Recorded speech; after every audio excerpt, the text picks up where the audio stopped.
Most Python scripts never leave your laptop. You build something cool, such as a bot, an API, a webhook, and then it just sits there. In this video, I'm going to show you how to deploy a Flask application for free using PythonAnywhere. No VPS, no Docker, no credit card required. And by the end of this video, your Python script will be live on the internet with a public URL. So here is what we're going to do. We're going to build a simple Flask application with 3 different routes: a home page, a health check, and a webhook. Then we're going to deploy this to PythonAnywhere and make it publicly accessible. Once it's live, you can use it with NA10, Make.com, Telegram bots, or even as the backend for small SaaS applications. So first, what you need to do is you need to create a new project in PyCharm or in your favorite IDE. So for the purpose of this video, I've used sample Flask endpoint, and then this project contains 2 different files. It contains app.py and requirements.txt. So let's start with reviewing app.py. So we have one import at the top, which is the Flask library. So we import Flask, request, and JSONify, and then we create our Flask application. After this, we define 3 different routes. So the first route is the index page, or if you want to call it the home page. So this returns just the text, Flask application is running. Then we have another route, which is called health, and then this returns status healthy. And last but not least, we define one webhook that takes post requests, and then what this does is basically it gets the JSON payload that we've sent to that webhook, and then what it does is it returns the same data in JSON format, and it's adding one message, which is data received successfully. And at the bottom of this file, we've got the main function, which is responsible for running this Flask application. Then what you need to do is you need to create requirements.txt, and the only library that's needed in this project is just the Flask library.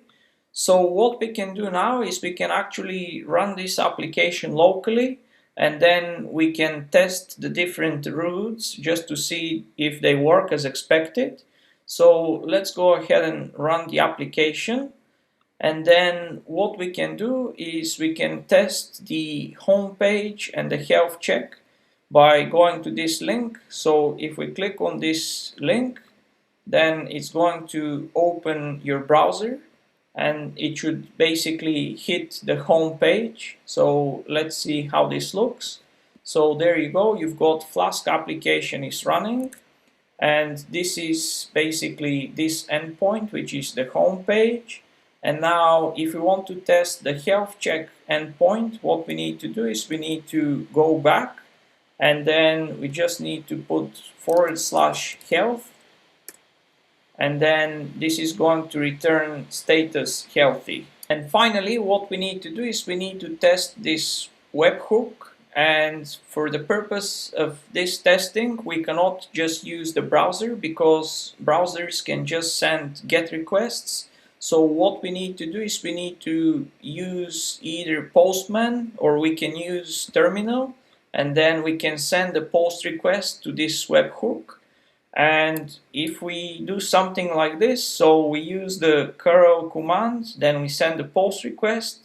Then we put the local IP address and then /webhook. And as you know, this takes JSON payload as input.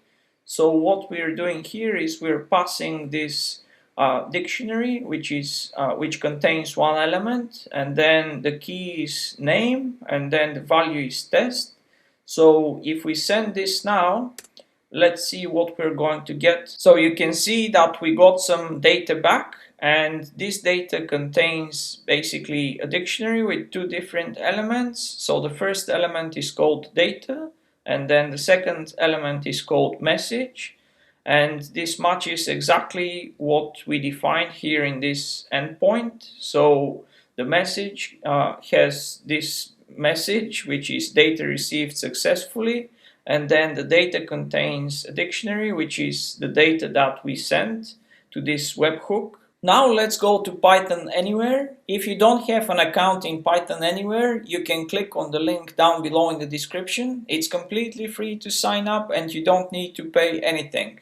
So the first step which you need to follow is basically you need to create an account.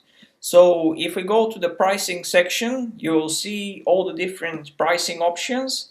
But what we're going to do is basically you can click on this option, which is create a beginner account, and this is completely free. You don't need to put your credit card details, you don't need to pay anything. So once you have created an account and you have verified your email, then this is the landing page which you're going to get into. And from here what you need to do is you need to go to web, which is here in the top right hand corner. And if we go here, you will see that you have the option to create a new web application. And what we need to do is we need to click on this button. And now it's going to tell us that our URL for our application will be this one. And then what we need to do is we just need to click on next. After this, we need to select what Python web framework we want to use for our application. And in this case, we're going to select the Flask option. So you can see that there's different frameworks which you can choose from depending on the application that you're building. So in our case, we built a Flask application, so we're going to select the Flask option. And then what you need to do is you need to choose the Python version which this environment is going to use, or this application is going to use. So I'm going to use Python 3.11, and then this will be the entry point of the Flask application. So this will be the main module. You can modify this, you can rename this module to app.py or whatever name you come up with. So I'm going to stick with the default name, and then we click next. And yeah, so I think the project is currently being created, so this is going to take a few seconds, and it's going to redirect us to a new page. So there you go, just a few seconds later, our web application is up and running. And this is basically the main page from which you can reload your application. You can see all the different logs. So basically when someone accesses your application or interacts with your application, then you can go to one of these log files and then see what's going on.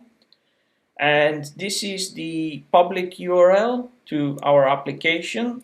So you can see that we didn't have to buy any domains, we didn't have to set up any VPS, we didn't have to input our credit card details. So now we can click on this public URL, and then this is going to give us the sample homepage, hello from Flask. So this is the default route that gets set up when you create a new Flask application in PythonAnywhere. So we're going to change this now, and we're going to basically copy and paste our local Flask application into PythonAnywhere. And in order to do this, you go to Files, and then on the left hand side you go to My Site, and then you will see that you have this file here, which is flaskapp.py, and this is the entry point of your Flask application in PythonAnywhere. So if we open this, you can see this is a very simple Flask application, as it says in the comment, and then it just returns hello Flask. So now what we're going to do is we're going to PyCharm, we're going to copy the contents of our module app.py, we're going back to PythonAnywhere, and then we're going to put the contents in here. So once we've done that, what we need to do is we need to restart our application so that the new routes are picked up. So you click on My Site here, and then you go to Web, and then you need to click on this button to reload the application. So let's hit this button, and it literally takes up to 5 seconds for the application to be restarted. And there you go, you can see how quick this was. And now if we click on this public URL again, you can see that now the message is Flask application is running, which is exactly the route that we defined. It's no longer the default route that was defined when we created our application. And now we can test the health check endpoint. So we can just type / and then health. And you can see that this is the actual endpoint. Finally, what we can do is we can test our webhook endpoint, and it's literally the same command that we used before. It's just that I had to modify the local host. So now instead of pointing to our local host, what we need to do is we need to put this public URL, and then if we hit enter, then you will see that we got some data back, which is exactly the data that we received before when we run the application locally. This URL can now be used anywhere you want. This means you can now receive webhooks from make.com, trigger NA10 workflows, handle Telegram bot updates, build internal APIs, create SaaS MVPs, connect AI agents to real endpoints, and many more applications. You've officially deployed your first web service. If you have been building Python scripts but never deployed one, this is the step that changes everything. In the next video, we can connect this to a make.com scenario or turn it into a real SaaS backend. If this video helped you, drop a like and let me know what you want me to deploy next.